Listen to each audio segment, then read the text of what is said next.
Israel और गजा के बीच चल रहा कॉन्फ्लिक्ट अब और ज्यादा कॉम्प्लिकेटेड हो गया है, अब और ज्यादा सीरियस हो गया है। आज हम इसी मुद्दे पर बात करेंगे, जहां हाल ही में जेरूसलम में एक बड़ा शूटिंग अटैक हुआ है। ये घटना 8 सितंबर 2025 को पश्चिमी जेरूसलम में रामोट जंक्शन पर हुई, जहां दो हमलावरों ने बस स्टॉप पर खड़े लोगों पर गोलियां चला दी।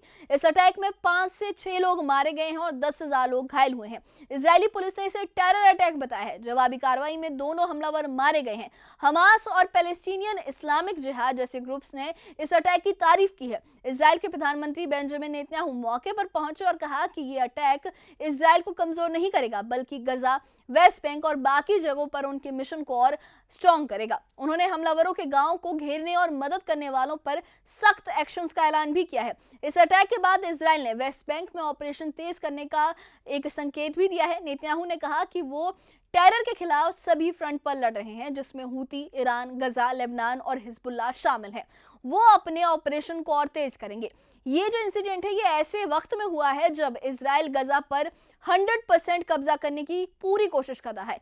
पूर्वी यरूशलेम में ये अटैक इजराइल की सिक्योरिटी पर सवाल उठा रहा है। अब एक और जो हालिया घटना है उसकी बात करते हैं। यमन के हूती विद्रोहियों ने 7 सितंबर 2025 को इजराइल के रेमन एयरपोर्ट पर ड्रोन अटैक किया था। ये एयरपोर्ट दक्षिण इजराइल में है और यमन से करीब 1800 किलोमीटर दूर है। इस अटैक से एयरपोर्ट कई घंटों तक बंद रहा और फ्लाइट्स रुक गई। हूती स्पोक्सपर्सन याह्या सारी ने यह कहा कि उनके ड्रोन ने नेगेव, अल रक्षाश, अश्कलोन, अशदोह और याफा जैसे इलाकों को टारगेट किया और रेमन एयरपोर्ट पर डायरेक्ट हिट हुई।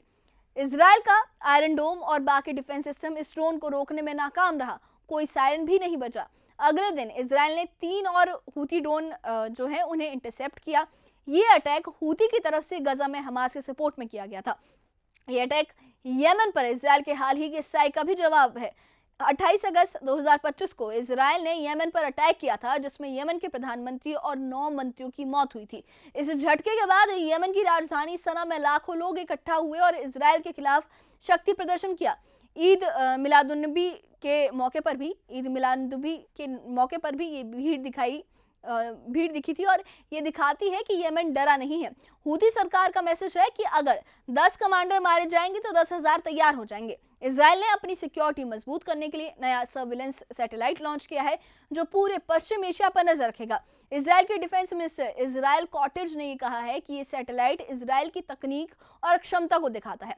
वहीं अमेरिका के राष्ट्रपति डोनाल्ड ट्रंप ने गजा पर एक डील की बात की है। 7 सितंबर 2025 को उन्होंने ये कहा कि जल्द ही गजा पर समझौता हो सकता है। ट्रंप ने हमास को लास्ट वार्निंग दी है और कहा है कि इजराइल ने उनके टर्म्स जो है वो एक्सेप्ट कर लिए हैं। अब हमास की बारी है। उन्होंने बताया कि हमास के पास करीब 20 से कम हॉस्टेज हैं, क्योंकि कुछ मर चुके हैं और करीब 38 बॉडीज हैं। ट्रंप ने कहा कि ये समस्या मिडिल ईस्ट, इजराइल और सबके लिए सॉल्व करनी है। हमास ने यह कंफर्म किया कि उन्हें यूएस से आइडियाज मिले हैं, लेकिन इजराइल ने अभी कमेंट नहीं किया है। इजराइल ने फॉरेन मिनिस्टर गिडियन सार्ट ने यह कहा है, इजराइल के फॉरेन मिनिस्टर ने यह कहा है कि इजराइल ने ट्रंप का प्रपोजल एक्सेप्ट किया है। अब गजा की सिचुएशन को देखते हैं। इजराइल गजा पर हरिकेन जैसे स्ट्राइक कर रहा है ताकि हमास सरेंडर करे। 8 सितंबर 2025 को इजराइल ने गजा सिटी में कई बिल्डिंग्स पर अटैक किया, जिसमेमें कम से कम 15 लोग मारे गए। कुल मौतें अब तक जो है वो 64,522 से ज्यादा हो गई हैं और 1,63,096 लोग घायल हैं। हजारों लोग मलबे के नीचे दबे हो सकते हैं। इजराइल ने गजा सिटी के लोगों को इवैक्यूएट करने का ऑर्डर भी दिया है। डिफेंस मिनिस्टर इजराइल कॉटेज ने कहा है कि गजा के आसमान में हरिकेन आएगा। पिछले कई दिनों में 3 हाई राइज टावर बॉम्ब किए गए हैं। यूएन एक्सपर्ट्स ने कहा है कि गजा में फेमाइन और जेनोसाइड हो रहा है और जनरल असेंबली को रिस्पांस देना चाहिए। गजा में 63,000 से ज्यादा मौतें हो चुकी हैं और 25% जमीन पर 20 लाख लोग भूख और बमबारी से तड़प रहे हैं। इजराइल का कहना है कि वो हाई राइज में छिपे टेररिस्ट को टारगेट कर रहे हैं।